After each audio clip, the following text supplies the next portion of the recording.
안녕하세요. 에스라 4장 시작합니다. 이제 성전 재건 공사를 본격적으로 시작하는데요.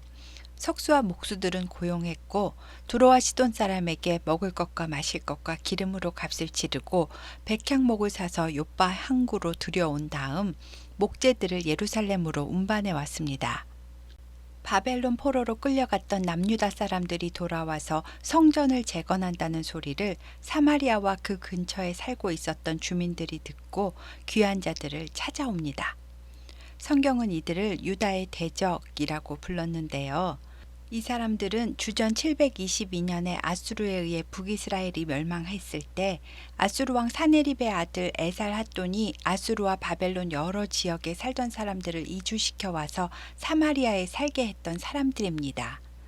그러니까 이 사람들은 이주할 때 자기가 살던 지방의 수호신들을 다 가지고 들어왔고 북이스라엘 전 지역에 좀 산세가 좋고 신령해 보이는 곳에는 전부 다 여러 잡신당들을 만들어 분양했고요. 거기에 원래 이스라엘 신이던 여호와 신당도 함께 만들어 놓고 경배를 하는 사람들이었습니다. 지금 현재 일본이 숭배하는 800만 개의 신, 그러니까 모든 물건과 모든 동식물에도 다 신이 있다고 믿는 일본 사람들처럼 여러 지방의 민족들을 사마리아에 한데 섞어놓고 살라고 하니까 작은 땅 안에 이 신 저 신 다 섞여서 숭배를 하게 되고 사람들도 서로 결혼하고 자녀를 낳아서 전부 혼혈이 되어 살고 있었다는 겁니다. 722년 북이스라엘 멸망 때부터 지금 1차 포로 귀환 536년까지 약 180년이 넘는 시간 동안 이렇게 살고 있었는데 포로 귀환자들이 예루살렘에 여호와 신당을 재건한다니까 찾아온 겁니다. 그리고 우리도 예전부터 하나님께 제사를 드려왔습니다. 그러니 저희도 성전 재건 공사를 돕고 당신들과 함께 하겠습니다. 라고 말했습니다. 하지만 유다 총독 스룹바벨과 대제사장 예수아와 여러 방백들은 당신들은 우리와 상관이 없습니다. 우리는 우리 이스라엘의 하나님 여호와를 위하여 우리끼리만 건축하겠습니다. 하고 딱 잘라서 거절을 했습니다.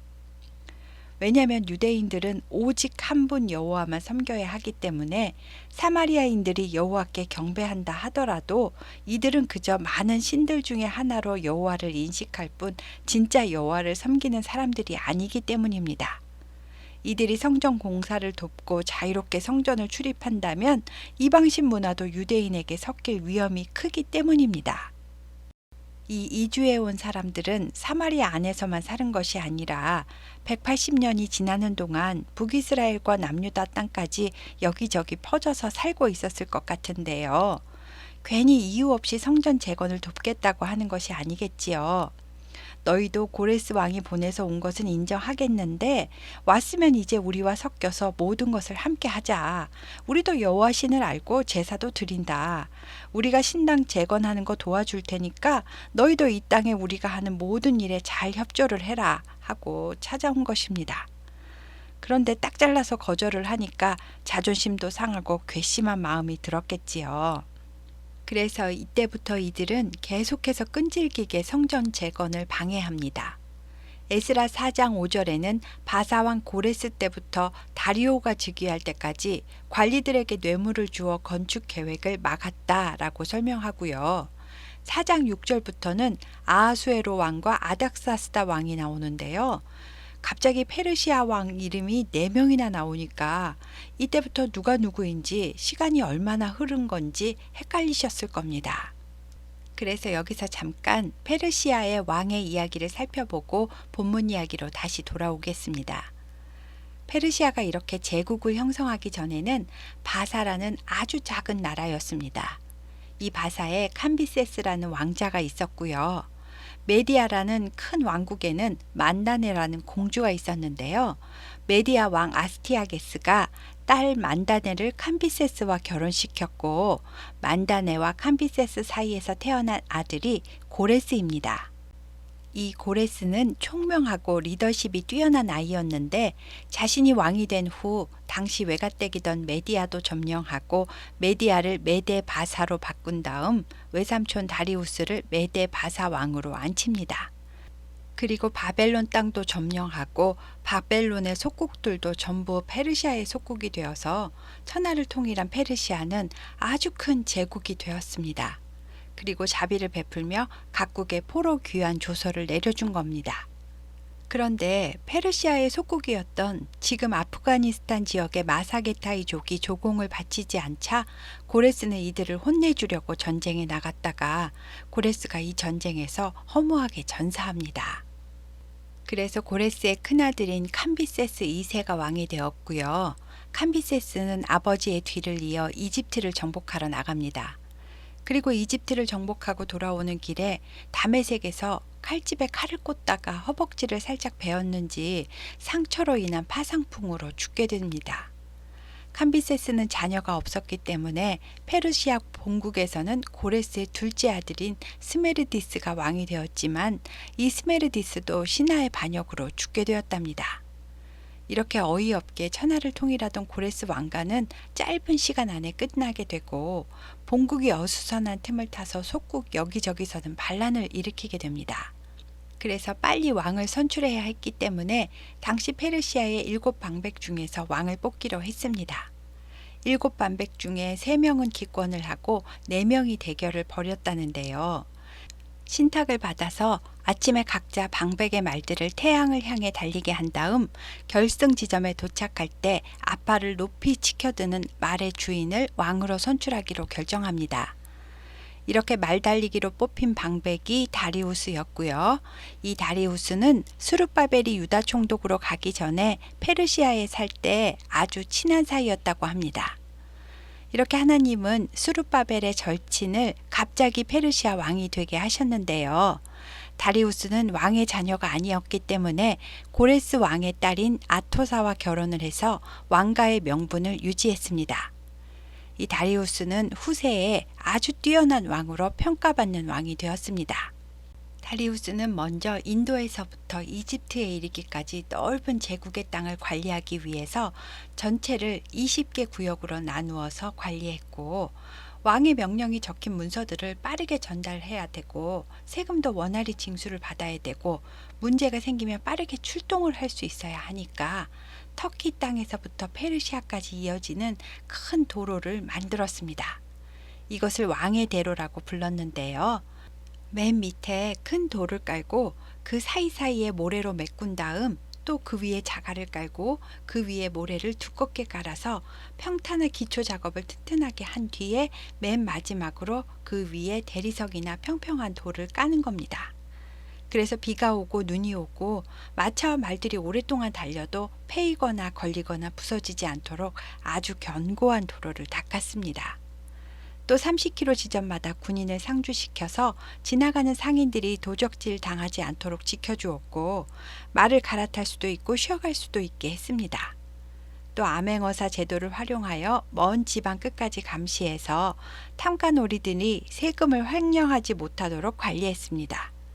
그러니까 세금도 잘 수거가 되었고 나라도 점점 더 부강해졌겠지요. 다리우스는 이 도로를 활용하여 우편 제도를 만들고 각 지역 간의 소식이 빨리 전달될 수 있도록 했습니다. 이 훌륭한 다리우스는 학계와 스가랴 선지서에 나오는 왕입니다. 다니엘서에 나오는 메대 사람 다리오는 고레스 엄마 만다네의 오빠인 고레스의 삼촌으로 훨씬 이전 사람이니까요. 헷갈리지 마시기 바랍니다. 다리우스 왕은 이오니아 지역에서 일어난 반란을 진압하려고 출전했고 반란을 일으킨 나라를 도와준 그리스의 본토 지역까지 점령하기 위해서 마라톤 평야에서 그리스 아테네 군사와 전쟁을 벌입니다. 그런데 1만 명밖에 안 되는 아테네 군이 10만 명이나 되는 페르시아 대군을 유인해서 이중으로 포위한 다음 활을 쏘아 죽이는 작전으로 대승을 거두었고 페르시아 군은 엄청 많이 죽고 대패하게 됩니다. 이것을 마라톤 전투라고 하는데요. 다리우스는 이 굴욕적인 전쟁에 패하고 돌아와서 충격 때문인지 시름시름 앓다가 죽게 되었답니다. 그리고 다리우스의 아들 아하수에로가 왕이 되었습니다. 크세르크세스라고도 불리는 이 아하수에로가 에스더의 남편이 되는 거고요. 아하수에로는 아버지가 못다 이룬 그리스 정복을 실행하기 위해 엄청난 대군을 이끌고 출전했다가 살라미스 해전에서 그리스에 또 대패하게 되고 군사의 80%를 잃고 돌아옵니다. 이후 페르시아는 국력이 약해지고 휘청이다가 아하수에로의 본 부인이었던 바벨론 공주 와스디의 세력에 의해 암살당합니다. 이때 에스더와 모르드게도 함께 암살당하고요. 와스디의 아들인 아닥사스다가 페르시아의 새 왕이 되었습니다. 이 아닥사스다 왕 때 활동한 사람이 에스라와 느헤미야입니다. 그러니까 에스더는 에스라 7장 전에 활동하다 죽게 되고 그 후 에스라와 느헤미야가 아닥사스다 왕 때 2차 귀환, 3차 귀환을 하게 되는 겁니다. 페르시아는 그 뒤 몇 세대를 더 내려가다가 주전 334년에 알렉산더의 침략을 받았고 페르시아의 마지막 왕인 다리우스 3세는 주전 330년에 신하에게 암살당하고 페르시아의 역사는 끝나게 되었습니다.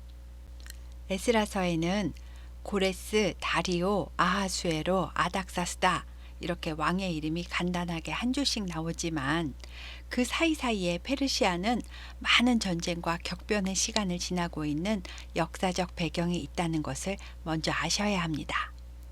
그 혼란 가운데 포로지에서 끌려온 여러 속국들 가운데 그것도 아주 작은 나라인 남유다는 아무 힘도 없었습니다. 하지만 하나님의 도우심으로 포로들이 돌아올 수 있도록 역사해 주셨고 대적들이 방해했지만 또 하나님의 역사로 스룹바벨의 친구였던 다리우스가 왕이 되게 하시고 고레스의 조서를 찾게 하셔서 성전 재건이 완성되도록 해주신 그 사랑과 도우심과 회복의 역사가 확대되어서 성경 에스라서에 기록된 것입니다. 그럼 다시 4장 5절부터 본문으로 돌아와서요. 4장 5절을 보시면 성전 공사 방해를 고레스 때부터 다리오가 즉위할 때까지 방해를 했는데 그 자세한 이야기는 5장으로 넘어가서 이야기가 이어지고요.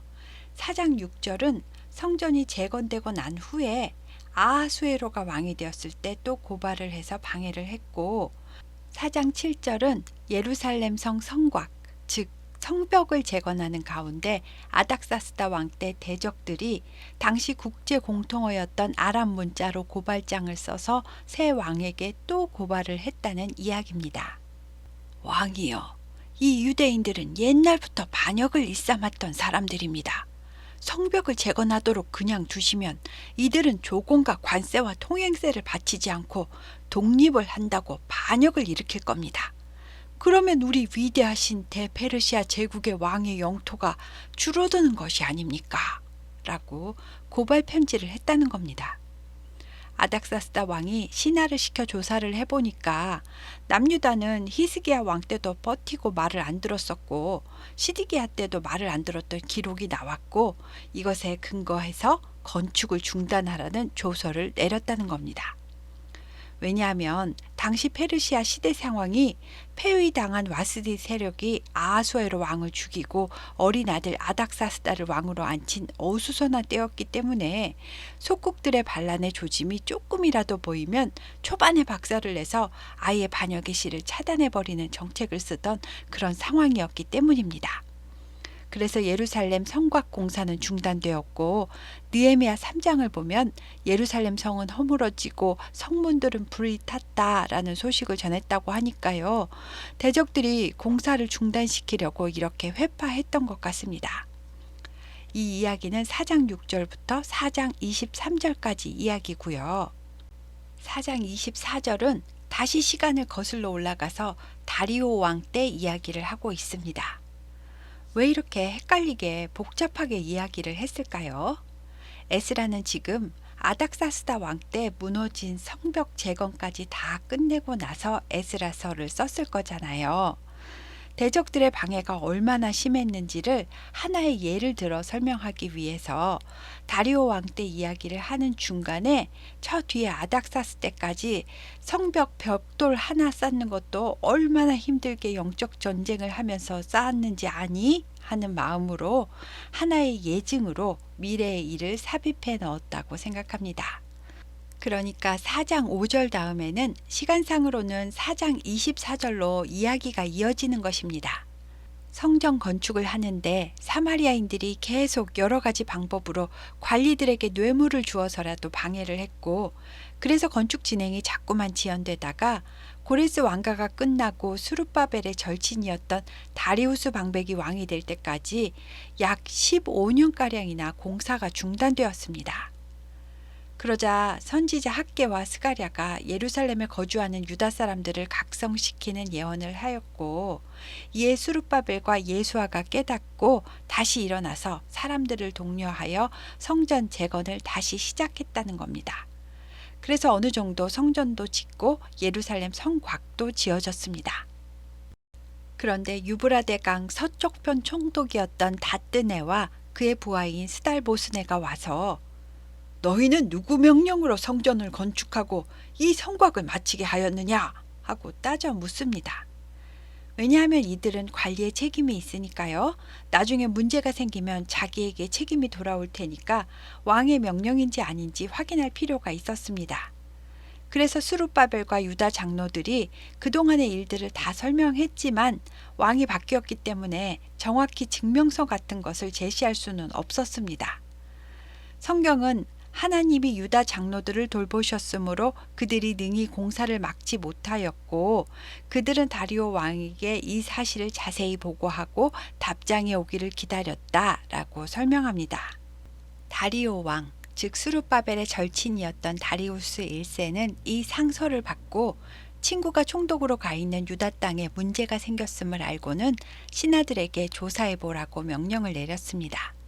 그래서 중요한 문서들과 보물들을 보관해 놓는 보물 정각을 뒤져서 찾아보니까 메대도 앙메다 궁성에 있었던 일을 기록한 문서 칸에서 한 문서를 발견하게 되었습니다. 앙메다는 페르시아 왕들의 여름 휴양지로 원래는 메대 왕국의 수도였고요. 왕이 살던 궁성은 7중으로 된 원형 벽으로 둘러싸여 있어서 안전하고 시원한 궁성이었답니다. 거기서 고레스 왕이 여름에 조서를 내렸었는데 그 조서의 내용이 예루살렘에 성전을 지으라는 명령과 함께 성전의 크기와 높이까지 명시를 다 해놓았고, 고레스 왕이 성전 기물들을 내주었다는 이야기도 써 있었습니다. 그래서 다리오 왕은 성전을 재건하도록 허락하고 다뜨네와 스달보스네와 유브라데 강 건너편 아바삭 사람들에게 더 이상은 유대인들을 방해하지 말도록 명령합니다.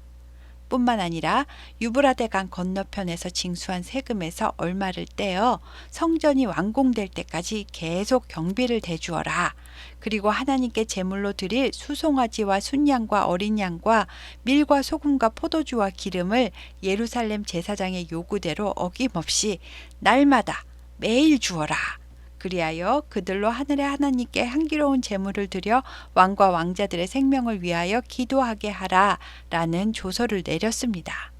또 만약 이 명령을 변조하면 그가 누구이든지 간에 그의 집에 있는 들보를 빼내서 거기다 매달고 그의 집은 거름더미로 만들 것이다 라고 아주 무섭게 엄포를 내렸습니다.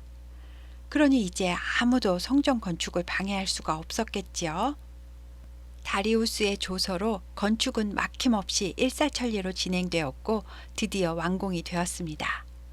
완공된 날짜는 다리오 왕 제6년 아달월 3일, 그러니까 종교 달력으로 주전 516년 12월 3일에 성전 공사가 끝났습니다. 그리고 유대인들은 하나님께 성전 봉헌식을 하는데요. 수소 100마리, 순양 200마리, 어린 양 400마리를 드리고 이스라엘 지파의 수를 따라 순염소 12마리로 이스라엘 전체를 위해 속죄제를 드리고 모든 제사를 율법책 규례대로 드렸습니다. 북이스라엘은 섞이고 흩어지고 유다와 베냐민 지파만 남아 있어도 이들은 이스라엘 12지파의 개념을 가지고 12마리의 순염소로 이스라엘 전체의 속죄제를 드렸다는 내용이 의미 있게 생각됩니다. 성전 봉헌식을 한 다음 돌아오는 1월 14일에 유월절과 무교절을 지켰고요. 백성들은 모두 기뻐했답니다. 여기까지가 6장까지 이야기입니다. 성전 기초석을 놓고 기공 예배를 드린 후부터 성전을 완성하고 봉헌식을 하기까지 참 오랜 시간이 걸렸습니다.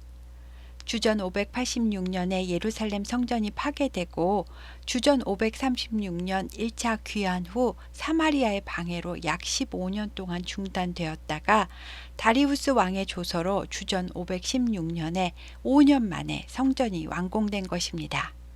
그러니까 별로 크지도 않은 이 성전 공사에 합해서 20년이나 걸린 겁니다. 그리고 7장부터는 드디어 에스라가 등장하는데요. 아하수에로 왕은 에스더서에 나오니까 건너뛰고 아닥사스다 왕 때로 넘어가서 이야기를 진행하는데, 이때는 성전이 재건되고 나서 58년이라는 시간이 흐른 뒤입니다. 에스라서 1장부터 6장까지는요.